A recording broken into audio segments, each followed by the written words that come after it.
যারা সব সময় আস্তাগফিরুল্লাহ পড়ে তাদের রিজিকের কোনো টেনশন হয় না, রিজিক নিয়ে তাদের আর কোনো চিন্তা থাকে না।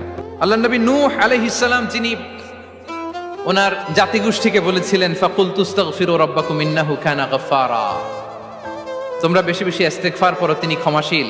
ইস্তিগফার করলে কি হবে? ইউরসিলিস সামাআ আলাইকুম মিদরারা, রহমতের বৃষ্টি বর্ষণ হবে, তোমাদের জমিগুলো উর্বর হবে।